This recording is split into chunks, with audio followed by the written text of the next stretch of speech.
अभी जस्ट मेरे एक सब्सक्राइबर ने मेरे व्हाट्सएप पर एक वीडियो का लिंक भेजा। उस वीडियो को जब मैंने ओपन किया तो मैंने पाया एक व्यक्ति के द्वारा ये इन्फॉर्मेशन दी जा रही है अपनी वीडियो में कि अगर आपने 10 लाख रुपए से कम का लोन लिया है और लोन अनसिक्योर की कैटेगरी में है, आप उसे पे नहीं कर पा रहे हैं, तो आप बिल्कुल निश्चिंत हो जाइए, आपके ऊपर किसी प्रकार का कोई भी बैंक एनबीएफसी केस नहीं कर पाएगा। तो जब मैंने वो वीडियो देखी तो उस वीडियो का मैंने कमेंट सेक्शन भी ओपन किया, तो कोई व्यक्ति बता रहा है सर मैंने 9 लाख का लोन लिया है, कोई कह रहा है मैंने 8 लाख का लोन लिया है, कोई कह रहा है मैंने 7 लाख का लोन लिया है। लेकिन हाँ, केस तो अब तक हमारे ऊपर नहीं हुआ है। कोई कह रहा है हमें 3 महीने से पेमेंट नहीं की, कोई कह रहा है हमने 4 महीने से पेमेंट नहीं, कोई कह रहा है हमने 5 महीने से पेमेंट नहीं की। तो मैंने एक चीज़ समझ पाया देख करके उस वीडियो को कि लोगों को पूरे तरीके से अपनी वीडियोस के माध्यम से व्यक्ति ये बताने का प्रयास कर रहे हैं कि भाई आप पेमेंट वगैरह मत करो, कोई दिक्कत नहीं है, कोई केस वगैरह नहीं कर पाएगा बैंक एनबीएफसी। अब देखो, इसमें मैं आपको थोड़ा सा डिटेल में बहुत महत्वपूर्ण इन्फॉर्मेशन देने वाला हूं। आप लोगों से रिक्वेस्ट है, वीडियो को आप जरा भी स्किप मत कीजिएगा। अगर आपने वीडियो स्किप कर दी, आपको पूरी इन्फॉर्मेशन जो मिल रही है इस वीडियो के माध्यम से वो नहीं मिलेगी। इसमें मेरा कोई लॉस नहीं है, लेकिन आपका बहुत बड़ा लॉस हो जाएगा। अगर आप पहली बार हमारे यूट्यूब चैनल पे आए हैं और आप चाहते हैं हम आपके लिए इसी प्रकार की यूजफुल इन्फॉर्मेशन लेकर के आते रहें, आप हमारे यूट्यूब चैनल को जरूर सब्सक्राइब करें और सब्सक्राइब करने के बाद में बेल आइकन को प्रेस कर दें और ऑन कर दें ऑल नोटिफिकेशन को। उससे क्या होगा, कोई भी हमारे द्वारा वीडियो लेकर के आई जाएगी उसका नोटिफिकेशन आपको सबसे पहले मिल जाएगा। आपको हम एक बहुत अच्छी गुड न्यूज देना चाहते हैं। देखिए, हमने आपके लिए एक पेड सर्विस की हाल ही में शुरुआत की है। आप इस पेड सर्विस का लाभ उठा सकते हैं। अगर आप हमसे पर्सनली बातचीत करना चाहते हैं, अपना इशू हमें बताना चाहते हैं, आप इंस्टेंटली हेल्प चाहते हैं, आप इंस्टेंटली एडवाइस चाहते हैं, तो देखिए आपको हमारे इस व्हाट्सएप नंबर पर अपना नाम, अपना मोबाइल नंबर प्लस आपकी जो प्रॉब्लम है वो हमें सेंड कर देनी होगी और आपको बताना होगा आपको टेलीफोनिकली अपॉइंटमेंट चाहिए हमसे बातचीत करने के लिए। उसके बाद में आप जैसे ही हमें सारी चीजें बताएंगे, हम आपका टेलीफोनिकली अपॉइंटमेंट फिक्स कर देंगे और आपको बता देंगे हमसे टेलीफोनिकली अपॉइंटमेंट लेने का क्या चार्जेस है। तो आप इस सर्विस का जरूर लाभ उठाएं। आइए अब बढ़ते हैं अपने मेन सब्जेक्ट की तरफ।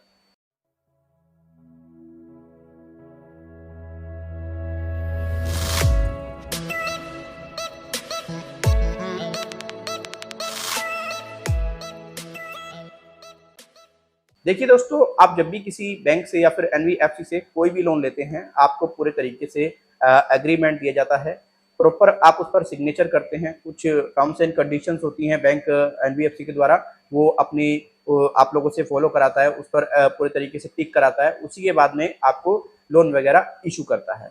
अब कोई भी बैंक एनबीएफसी आपके ऊपर कब केस कर सकता है, किस कैटेगरी में आपके ऊपर केस हो सकता है, आप किस कैटेगरी में आएंगे तब आपके ऊपर केस होगा। इससे पहले मैं आपको बताता हूँ केस के लिए बैंक एनबीएफसी कब इनेजेबल होते हैं। देखिए, जब आप किसी बैंक एनबीएफसी से किसी प्रकार का कोई भी लोन लेते हैं, आप अगर 3 महीने तक कोई भी अपनी ईएमआई पे नहीं करते हैं, तो आपका जो लोन अकाउंट है, वो हो जाता है एनपीए। एनपीए क्या होता है? एनपीए होता है नॉन परफॉर्मिंग एसेट।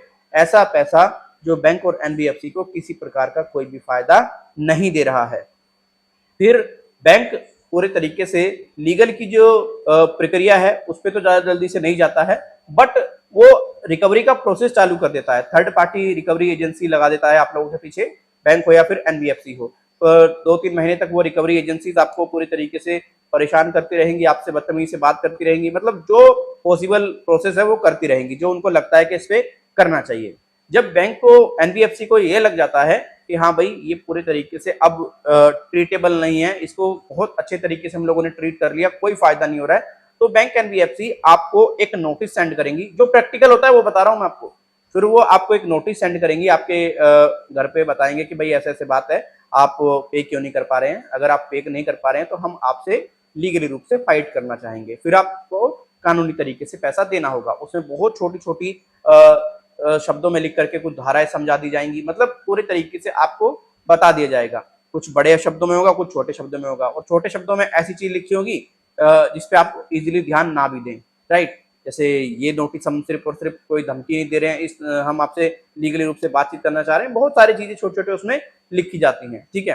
तो जब नोटिस एक व्यक्ति के पास में आ जाता है, व्यक्ति पूरे तरीके से टेंस हो जाता है, घबरा जाता है, पूरे तरीके से एकदम, मतलब ऐसा उसको महसूस हो जाता है कि यार अब मेरे पास में एक तो रुपया भी नहीं है और पैसा भी नहीं है। पहले तो इन लोगों ने मुझे परेशान किया, बदतमीजी की, डराया धमकाया, अब इन्होंने एक नोटिस और थमा दिया। तो नोटिस आते ही काफी व्यक्ति ऐसा महसूस करने लगते हैं कि हाँ भाई अब हमारे ऊपर पूरे तरीके से केस हो जाएगा।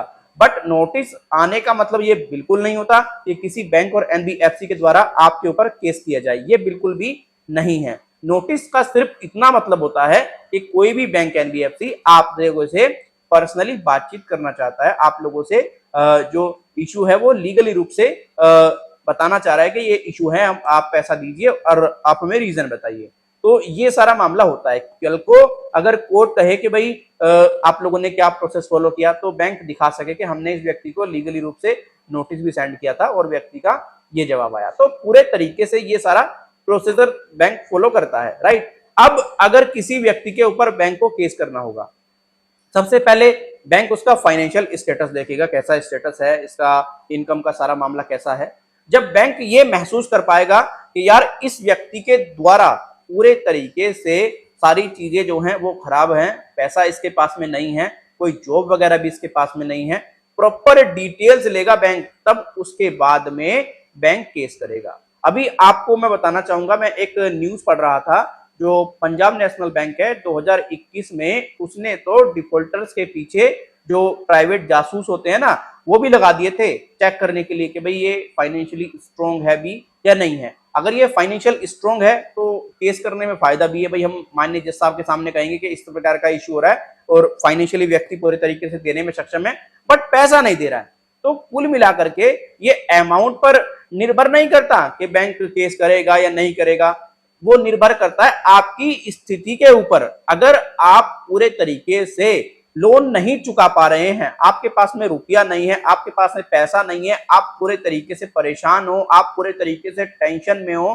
तो देखो आपको डरने की जरूरत नहीं है। बैंक क्या करेगा, आप लोगों से लीगली रूप से बातचीत करेगा, आप अपनी लीगली रूप से प्रॉब्लम बता दें कि देखिए मेरे पास में ये सिचुएशन है और आप चेकआउट कर सकते हैं, मैं पैसा देने की स्थिति में नहीं हूं, राइट। अगर आप उन लोगों की वीडियोस को देखते हैं जो कि ये आपको समझाते हैं कि भाई 10 लाख रुपए तक का अगर आपका लोन है तो बैंक केस नहीं करेगा, अगर आपका लोन 5 लाख रुपए से कम है या 10 लाख से कम है कोई केस नहीं होगा, टेंशन फ्री रहें, तो ऐसा नहीं होता है। केस बैंक एनबीएफसी तब नहीं करेंगे जब आपकी स्थिति अगर केस करने लायक होगी, उनको लगेगा रुपया पैसा इसके पास में है या नहीं दे रहा, तब वो केस करेंगे। ना करने का जो काम है वो तब है जब आपके पास में रुपया पैसा नहीं होगा, तब बैंक एनबीएफसी केस करके भी क्या उखाड़ लेंगे, आप मुझे ये बताइए। अब कुछ व्यक्ति आकर कह देते हैं यूट्यूब पर अगर 5 लाख रुपए से तक का अनसिक्योर लोन है तो कोई केस नहीं करता, क्योंकि और वो रीजन देते हैं कि गारंटी वगैरह तो कोई ली नहीं है, तो काहे को वो केस करेगा।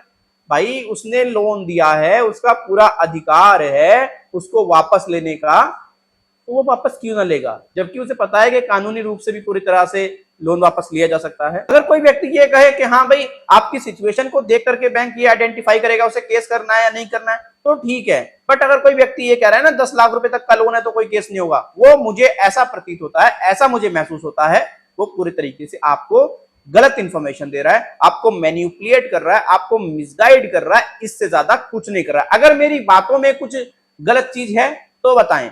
हालांकि बैंक को जब किसी व्यक्ति के ऊपर केस करना चाहिए तो बैंक को क्या प्रोसीजर अपनाना चाहिए, बैंक ऑफ इंडिया क्या कहता है कब व्यक्ति के ऊपर बैंक एनबीएफसी को केस करना चाहिए, तो देखो मैं आपको क्लियरली बताऊं।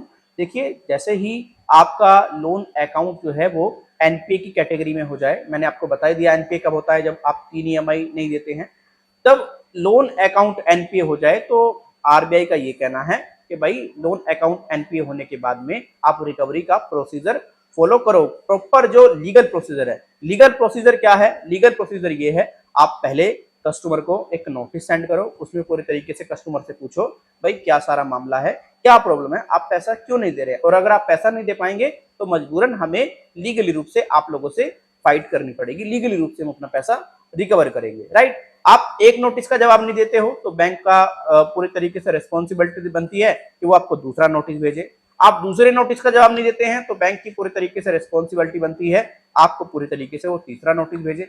जब आप तीनों नोटिस को पूरे तरीके से इग्नोर कर दो तो बैंक और एनबीएफसी की रिस्पॉन्सिबिलिटी ये बनती है आपके ऊपर प्रॉपर तरीके से चीजों को देखे, इन्वेस्टिगेट करे कि भाई क्या रीजन है, क्यों पैसा नहीं दे रहा है। फिर अगर बैंक को लगे कि भाई ये व्यक्ति पूरे तरीके से जानबूझ करके पैसा नहीं दे रहा है तो बैंक पूरे तरीके से केस कर दे। सिंपल बात तो ये है। आरबीआई का रूल तो ये कहता है, लेकिन ये लोग आरबीआई के रूल को फॉलो नहीं करते। जैसे कि मैंने आपको स्टार्टिंग में बताया, आप लोगों के पास में रिकवरी एजेंट्स आएंगे, बदतमीजी करेंगे, फिर उसके बाद में बैंक आपको एक आध नोटिस भेज देगा, फिर ये सब चीजें चलती रहती हैं।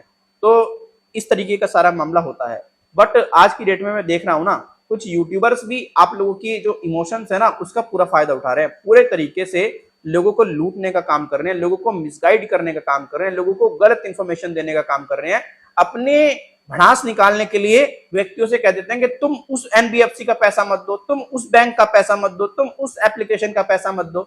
भाई अगर तुम सही एडवाइजर हो, अगर तुम वैलिड एडवाइस दे रहे हो, तो ग्राहक को आप ये एडवाइस दो, चाहे आपका लोन 1 लाख का है, चाहे आपका लोन 2 लाख का है, चाहे आपका लोन 3 लाख का है, अगर आप पैसा देने में सक्षम हो तो पैसा दे करके अपना पीछा छुटा लो। अगर पैसा देने में सक्षम नहीं हो, आपकी प्रॉब्लम है, तो आप डरो मत, घबराओ मत, कोई बैंक एनबीएफसी आपका कुछ नहीं उखाड़ पाएगा। इस बात पे अगर आप एग्री करते हैं तो मैं मानता हूं कि हाँ भाई आप सही एडवाइजर हो, राइट। दूसरी चीज, अगर किसी बैंक एनबीएफसी ने आपके साथ में बदतमीजी करा दी किसी एजेंट के थ्रू, तो काफी लोग पता क्या करते हैं, ये कहते हैं क्लियरली, अगर किसी ने बदतमीजी कर दी तो पैसा मत दो, पैसा मत दो। और व्यक्ति पैसा रोक करके बैठ जाता है, फिर उसको सिविल का नुकसान तो उठाना पड़ता ही पड़ता है, साथ ही साथ उसको अपने यार प्यारों में, रिश्तेदारों में, परिवार वालों में बेइज्जती महसूस करनी होती है, बेइज्जती झेलनी होती है। तो ये सारी प्रॉब्लम उस व्यक्ति के पास में आकर के खड़ी हो जाती है। मेरा कुछ इस प्रकार से कहना है, अगर कोई व्यक्ति आपको पूरे तरीके से परेशान करता है, बैंक का रिकवरी एजेंट हो या कोई भी हो, तो आप पूरे तरीके से उसका प्रॉपर रिकॉर्ड रखो और उसको पैसा आप दो, बट कानूनी तरीके से दो। ऐसे किसी को पैसा मत दो, केस कर दो जाकर के सीधा। और आज की डेट में तो आप कंज्यूमर फोरम में भी जाकर केस कर सकते हो। उसमें क्या होगा, अगर बैंक और एनबीएफसी की गलती प्रॉपर अप्रूव्ड हो गई तो आपको पूरी तरीके से कंपनसेशन भी मिलेगा, आपकी इज्जत उतारने का बैंक को जुर्माना भी भरना पड़ेगा, एनबीएफसी को जुर्माना भी देना पड़ेगा। ऐसे बहुत सारे मामले पीछे भी आए हैं जो हमारे देखने में आया है। तो आप सही दिशा निर्देश जो दिए जाते हैं उनका पालन करें। आप किसी भी टटपुंजी यूट्यूबर के चक्कर में आकर के गलत इंफॉर्मेशन में ना रहें। मैं देखता हूं यार, उनकी ना उम्र 18, 17 साल उम्र है और चैनल खोल करके बैठ जाते हैं, बन जाते हैं फाइनेंशियल एडवाइजर। और वीडियो देखो तो अभी 1 या साल या फिर 2 साल डालते हुए हैं, यहाँ 4 साल से बैठ के वीडियो डाल रहे हैं और 4 साल से पूरा अनुभव है। अब 4 साल हो जाएंगे कि क्या सारा मामला है, क्या हो सकता है, क्या दिक्कत आपको आ रही है, उसमें आपको क्या करना चाहिए, हर एक चीज का फुल एक्सपीरियंस लेकर के बैठे हैं, फुल अनुभव लेकर के बैठे हैं। भैया अपनी लोकप्रियता के लिए मैं ये कह दूं कि भैया पैसा मत दो, कुछ नहीं होगा, तो वो भी आपके साथ में खिलवाड़ होगा, आपके भविष्य के साथ में खिलवाड़ होगा। और मैंने तो ऐसे ऐसे लोग देखे हैं जो कि कर्ज मुक्त अभियान चलाते हैं, लोगों को पूरे तरीके से मिसगाइड करने के लिए कि हम पीआईएल डालेंगे, हम ऐसा करेंगे, हम वैसा करेंगे, हम ये करेंगे, वो करेंगे। और काफी लोगों को ये गलतफहमी है कि आरबीआई का ये नियम है कि आप 10 लाख रुपए से नीचे के लोन पर बैंक एनबीएफसी केस नहीं कर सकते। ये भी आप लोगों को मैं क्लियर कर दूं, ये आप लोगों की गलतफहमी है जिसका आप पूरे तरीके से शिकार हो। जो यूट्यूबर वीडियो में इंफॉर्मेशन इस प्रकार की दे रहे हैं वो आपको मैनिपुलेट के अलावा कुछ नहीं कर रहे हैं। तो इस वीडियो में हमने आपको समझाया बैंक एनबीएफसी कैसे केस करते हैं, किस कंडीशन में वो केस करते हैं। और काफी लोग जो यूट्यूब पर वीडियो बना करके बता रहे हैं अगर आपका लोन 10 लाख रुपए से कम का है और अनसिक्योर लोन है तो कोई केस नहीं होगा। हमने इसके बारे में भी विस्तार पूर्वक इंफॉर्मेशन दी, हमने यही बताया। कुछ लोग ये भी कह रहे हैं कि आरबीआई का ये नया नियम है कि कोई भी व्यक्ति अगर लोन लेता है बैंक एनबीएफसी से और उसका लोन अमाउंट 10 लाख रुपए से कम का है, अनसिक्योर है, तो कोई केस बैंक एनबीएफसी नहीं करेगा। प्रॉपर डिटेल में हमने इन्फॉर्मेशन दी है, हो सकता है इस इन्फॉर्मेशन से आपको जरूर हेल्प मिले। अगर वीडियो अच्छा लगा है वीडियो को लाइक करके जाएं, अच्छा नहीं लगा है डिसलाइक कर दें। कोई सुझाव है ईमेल और कमेंट के माध्यम से जरूर दें। Thank you.